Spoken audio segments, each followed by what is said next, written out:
పెళ్లి తర్వాత దంపతులు ఎందుకు బరువెక్కుతారో తెలుసా మీకు? పెళ్లి చేసుకునే జంటలు చూడముచ్చటగా ఉంటారు. వారి అందం అందరికీ దిష్టి పెడుతుందని అంటుంటారు. అలా వివాహంలో సన్నగా కనిపించే జంటలు కొన్ని పెళ్ళయ్యాక లావు పెరుగుతుంటారు.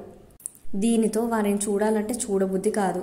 ఇలా ఎందుకు జరుగుతుంది? వారు ఎందుకు లావు అవుతున్నారు? పెళ్లిలో ఉండే నాజుకుతనం ఎటుపోతుంది? వారి బరువు పెరగడం గల కారణాలేంటి? వివాహమైన దంపతులు మారుతున్నారు. కొత్తగా పెళ్ళయ్యాక తర్వాత జరిగే కార్యక్రమాల వల్లే వాళ్ళు లావు అవుతున్నారు. ఫలితంగా వారి బరువు వారికే భయం కలిగిస్తుంది. ఈ నేపథ్యంలో తమను తాము చూసుకుంటూ బాధపడుతున్నారు. దంపతులు బరువు పెరగడానికి గల కారణం ఏంటో ఒకసారి చూద్దాం.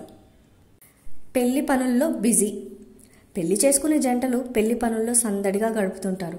అంతకు ముందు వాకింగ్ చేస్తూ కాస్త ఒళ్ళును కంట్రోల్ పెట్టుకునేవారు. ఒక పెళ్లి పెట్టుకున్న వాకింగ్ మానేసి పనుల్లో బిజీగా ఉంటారు. పెళ్లి పనుల్లో ప్రారంభమైన నాటి నుంచి ఏవోవో పనుల్లో తిరుగుతుంటారు. దీంతో ఆరోగ్యం మీద శ్రద్ధ తీసుకోరు.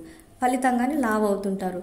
నెల రోజుల పాటు పలు కార్యక్రమాలతో సందడిగా గడుపుతుంటారు. ఇందులో భాగానికి లావెక్కడం, కొంచెం బొద్దుగా కనిపించడం సహజమే.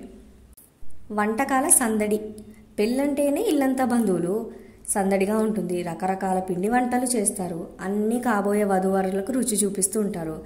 ఇలా అన్నిటినీ రుచి చూసి కొంచెం నేపథ్యంతో లాగిస్తుంటారు. అన్నీ కలిపి తినడం వల్ల కూడా కాస్త బరువు పెరిగే మామూలమే. పదార్థాలలో నెయ్యి, పంచదార, నూనె, ఉప్పు లాంటివి మంచి మంచి మోతాదులో వేస్తుంటారు. వీటిని తినడం మామూలుగా ఒళ్ళు చేస్తుంటారు. ఇందులో దంపతులు కొత్తగా పెళ్ళయ్యాక బరువు పెరగడం అన్నది సహజమే.